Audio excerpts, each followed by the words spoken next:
Hello, this is Robert Rickover at Body Learning, and today my guest is Alicia Bryceland, who's a singer, a voice teacher, and a certified teacher of the Alexander Technique. She studied vocal performance at the New England Conservatory of Music, and she teaches voice in New York City and northern New Jersey, and has done so for many years. We've done a number of podcast interviews about Alexander Technique and singing, and today we're going to talk about how the Alexander Technique can help singers with stage fright. Alicia, welcome to the show. Thanks so much, Robert. Good to talk to you again. This is, I think, our 7th podcast. I think it is, yes. Could you begin, for our listeners who don't know what the Alexander Technique is, to just give a brief description of or definition of it? Okay. In reference to the topic for today, I would say that the Alexander Technique is a way to hone and utilize the mind to affect the body in positive ways. Right, and certainly that would be something that someone who has stage fright could see some use for, I would think. Absolutely. And I want to say that when I work with singers, stage fright is right up there, maybe the number one issue. It's certainly one of the top 2 or 3 issues that they say are things that they're not happy about as singers. Let's put it that way. Yes, and it's something that almost everyone suffers with, if not all the time, then at least at some point during their careers as singers. Mm-hmm. It's very hard to get up in front of an audience, know you're going to be judged, and be able to remain, completely calm and composed. So it makes perfect sense that we would feel, oh, we're in a little bit of danger here, because, you actually are. But there are ways to use the mind to talk your body into calming down, at least to the point where you can sing the way that you want to sing, the way that you've practiced in the studio. And the way that you're capable of singing. Exactly. In a non-scary situation. Non-threatening situation, yes. like in your shower at home or whatever. Exactly. Or your practice room. Or yes. your practice room, right. Exactly. So if a student comes to you and says that's what they want to work on right now, what sort of things do you tell them and show them? Well, one of there are 3 large aspects of the Alexander Technique, as people who are, who have some knowledge of the technique know. Awareness, inhibition, and direction. So the first step for students of the technique is awareness. So I have singers become aware of how they feel when they have stage fright. It's very easy to focus in on sort of one symptom and not really notice everything else. But the more aware you are of what's happening, then the more you're able to use your mind to reach those places and calm these natural responses of stress that we are having in that moment down. Mm-hmm. So getting away from just stage fright as this overarching problem that I know when I have it, but I don't necessarily know exactly how it manifests itself.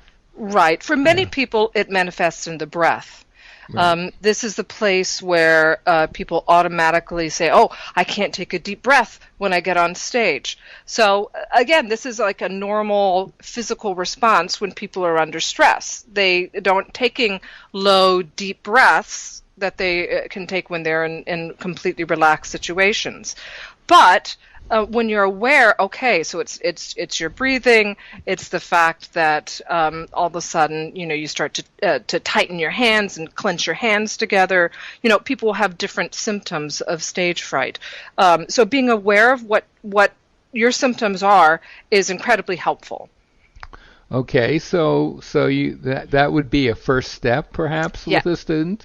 exactly. All right, so now let's say I'm the student and I can pretty clearly identify where the thing I've labeled stage fright in general is manifesting itself. What's hmm next? What's next? Well, then we want to use the fabulous tool of inhibition that the Alexander technique teaches. Hmm. So this is a calming of the mind, and when the mind calms, then the body calms as well. Hmm. So inhibition is literally talking to your autonomic nervous system and asking it just to calm down. And when your nervous system calms down, the rest of your body follows suit. Hmm.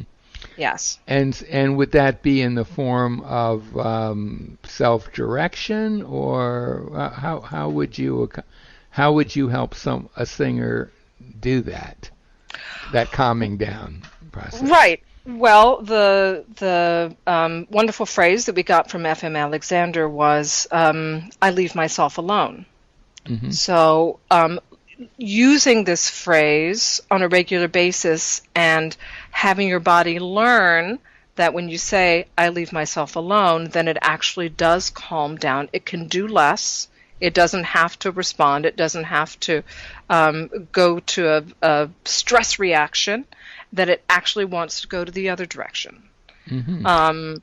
And then you can apply that in stressful situations like auditions or performances or master classes.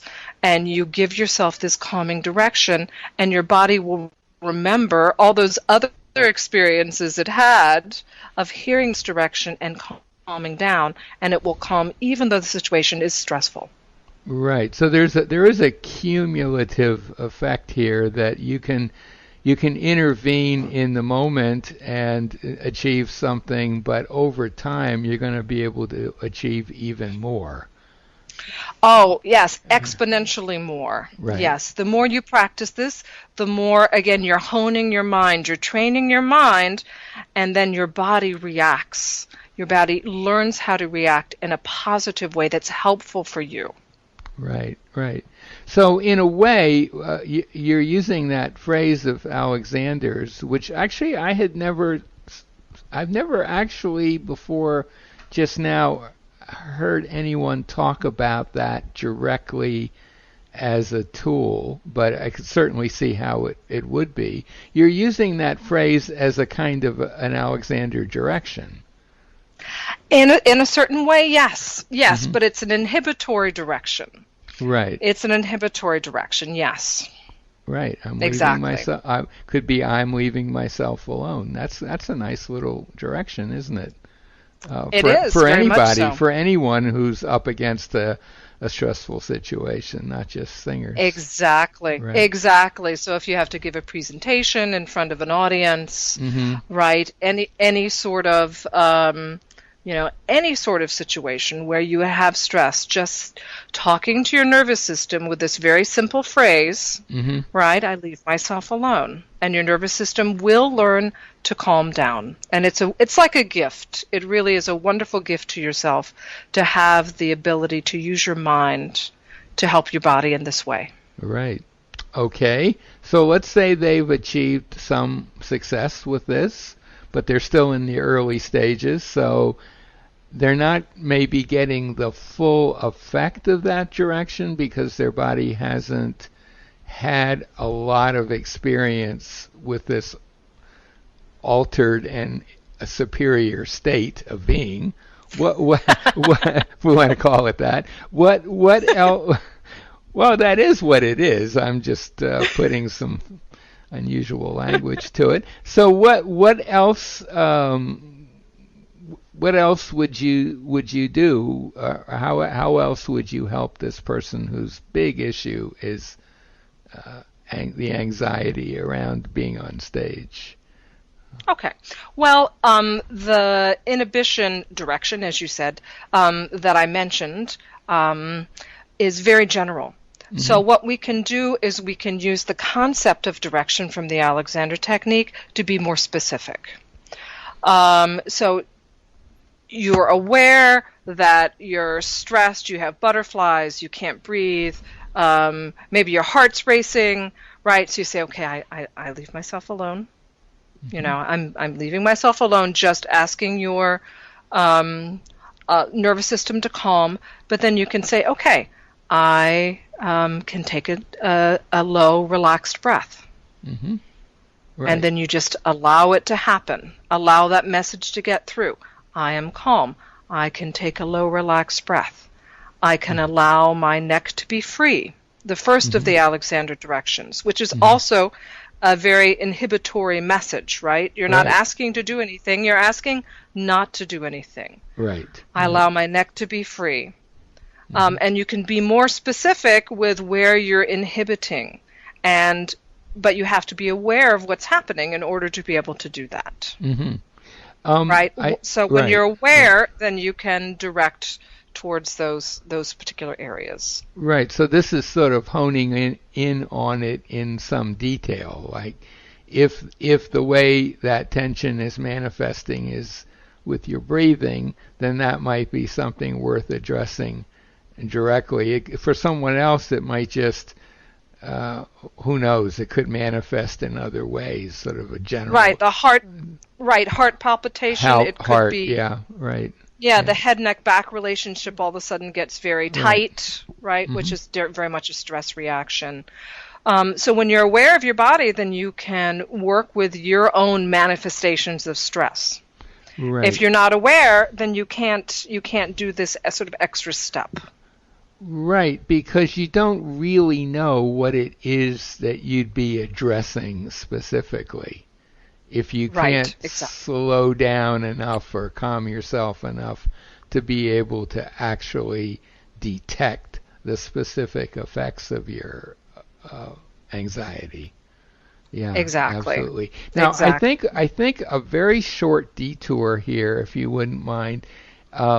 Someone listening to this, we've both used the term Alexander Technique directions, and I think it would be good if you just said a word or two about what they are generally. Sure. The directions are a series of actual statements that the F.M. Alexander sort of codified that bring about expansion in our bodies, and that's they were created by him to counteract our tendency to pull in with tension, to tighten up and pull into ourselves. Everything comes inward, and so the directions are specific statements that the body can learn to use to expand outwards in a very free and easy way. Or perhaps even not contract inwards. Exactly. Yeah. Well, for us it feels like expansion. Right. Non-contraction feels like expansion. Right. But this whole business of expansion and contraction, I mean, I think that's a very key element for singers and performers in general to understand that whatever the manifestation of, for example, stage fright is for an individual, for sure it's going to be contraction somewhere and maybe lots of places in their body. They're not going to have stage fright accompanied by an opening up of their torso. Very good point. It doesn't work that way. It's always a constriction, an over tightening of themselves. Yes. That kind of blocks their ability to do what they know how to do. Because we're assuming the singer that we're talking about with stage fright does know how to sing and has sung well in certain circumstances, but there are other circumstances where it's a challenge for them to deliver their full talents to the audience. Exactly, because the symptoms of the stage fright, what happens, because of this emotional reaction, gets directly in the way of the coordination for singing that they have worked so hard to build up. Right, right. So the Alexander technique is such a direct contradiction to this real problem that singers have, because it does teach the body to calm down, and it gives you the ability to target certain areas, which is what we do as singers all the time. We target certain areas of our bodies, and we talk to them, and we ask them to do these certain coordinations. Right. So this helps the natural state come back of relaxation, so that we can have that coordination work the way that we've practiced. Right. Yeah. Yeah. So I know this is a little bit anticipating our next podcast, but I assume that, of course, you would supplement your verbal instructions to a singer with some hands-on guidance as well. Absolutely. For singers who come to me in person, the hands-on reinforcement gives such a strong message of inhibition and just leaving yourself alone.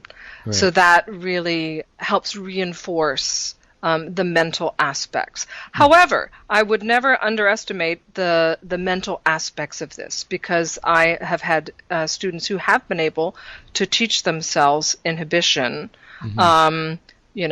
with me as a distance teacher. Right. Oh, and listening to the words and listening to the instructions has made a tremendous impact on their ability to relax and open and sing, and do so even in very stressful situations.